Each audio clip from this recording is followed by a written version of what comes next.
नमस्कार, मी मेघा अमित कांबळे स्वागत करते माझ्या यूट्यूब चॅनलमध्ये. आजच्या व्हिडिओमध्ये आपण टेबल कसा क्रिएट करायचा, स्टाईल कशी द्यायची हे पाहणार आहे. तर तुम्ही चॅनलला नवीन असाल तर आधी सबस्क्राईब करा आणि व्हिडिओ अगदी शेवटपर्यंत नक्की पहा. चला तर मग वेळ न घालवता प्रोग्राम स्टार्ट करूया. तर फर्स्टली इथे एक फाईल घेतली आहे, त्याच्यामध्ये आपण H1 घेतला आहे हेडर, त्याला आपण टायटल दिले. तर नेक्स्ट आपण टेबल टॅग घेतला आहे, त्यामध्ये आपण TR म्हणजेच रॉसाठी म्हणजे आडवी लाईन दिसण्यासाठी घेतली आहे TR. त्यामध्ये आपण TH घेतला आहे. TH म्हणजे काय, तर TH म्हणजे टेबल हेडिंग, जे आपल्याला टेबलमध्ये हेडिंग दिसणार आहे त्यासाठी आपण TH यूज केला आहे.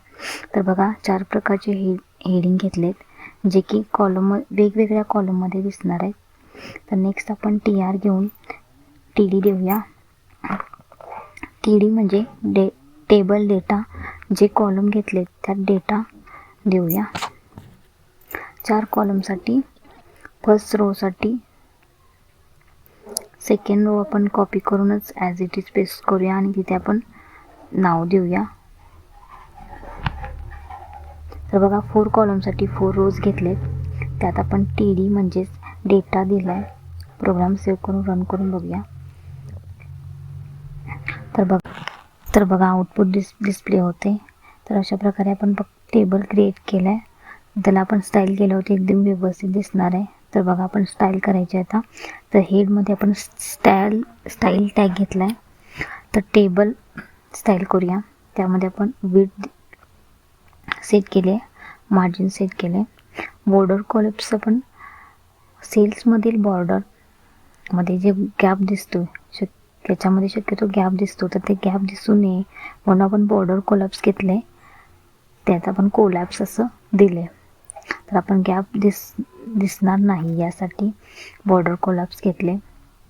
नंतर आपण TH आणि TD सेट करायचं आहे, म्हणजे हेडिंग आणि डेटा टेबलचा. तर तो बघा सेट करायचा आहे. बॉर्डर आपण 1 पिक्सेल दिले. तर आपण इथं 1 पिक्सेल दिले, एकदम छान आणि नाजूक दिसेल, बघायला अगदी अट्रॅक्टिव्ह दिसेल असं. बॉर्डर 1 पिक्सेल तुम्ही 10 पिक्सेल असे देऊ शकता, कितीही, पण 5पेक्षा जास्त तुम्ही ते जास्त 5पेक्षा जास्त तुम्ही जर इथे पिक्सेल दिला तर ती टेबलची जी लाईन आहे ती एकदम जाड दिसेल. त्यामुळे इथं मी 1 पिक्सेलच घेतले. तर आपण कलर ब्लॅक दिला आहे. स्पेस देण्यासाठी आपण पॅडिंग केले 10 पिक्सेल. टेबल हेडरची रो दिसणार आहे बघा आता. तर कलर दिला आहे ब्ल्यू. टेक्स्ट कलर दिला आहे व्हाईट. आणि आउटपुट बघ, तर आउटपुट बघा अगदी किती छान दिसते. आता हे कॉलमसाठी झाले आहे. तर खाली जे डेटा दिला आहे तर त्यासाठी आपण आता कलर द्यायचा आहे. तर आपण त्यासाठी TR nth चाइल्ड आपण इथं ऑड आणि इवन कलर देणार आहे, म्हणजे सम आणि विषम संख्या. तर त्याच्यामध्ये बॅकग्राऊंड कलर आपण इथे सेट करणार आहे, जेणेकरून ती अगदी छान दिसेल आणि त्याचा यूज पण तुम्हाला नंतर कळेल की आपण हे असं का केलं. तर बघा आपण TR nth child odd colour घेतला आहे, त्याला आपण बॅकग्राऊंड कलर सेट केला आहे. तसंच आपण इवन कलर घेणार आहे, इवनला बॅकग्राऊंड कलर देणार आहे. तर बघा इथे बॅकग्राऊंड कलर दिला आहे. तर प्रोग्रामचा आउटपुट बघूया. तर बघा इथे आउटपुट डिस्प्ले होते. आपण व्हाईटमध्ये दिलेला ग्रे कलर आणि स्काय ब्लू कलर दिलेला, तर इथे सेट होते. जर तुम्हाला ह्याच्यामध्ये अजून काही डेटा ॲड करायचा असेल टेबलमध्ये तर तुम्ही ते करू शकता. त्यासाठी आपल्याला काय करायचं, तर फक्त आपण हेडरमध्ये जी डेटा दिली आहे TR, तर त्यामध्ये आपण फक्त लाईन घेणार आहे आणि आपण इनपुट करून आउटपुट बघा काय येते. तर आपण आपल्याला इनपुट करून बघूया. ते इनपुट झालं इथं. तर आउटपुट बघा ॲज इट इज तुम्ही त्याच्या खाली व्यवस्थित असं तुम्हाला सेट झालेलं दिसेल.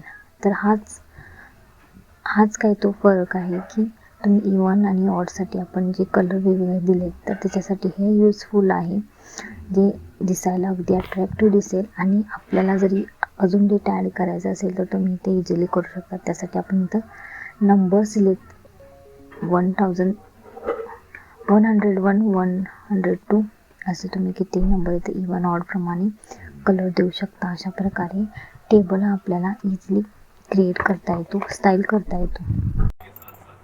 तर बघा ॲटोमॅटिकली ते ॲडजस्ट झाले. तर हा फायदा आहे की आपण nth चाइल्डमध्ये आपण जी व्हॅल्यू दिली इव्हन आणि ऑडची, तर याचा उपयोग अशा प्रकारे इथे होतो.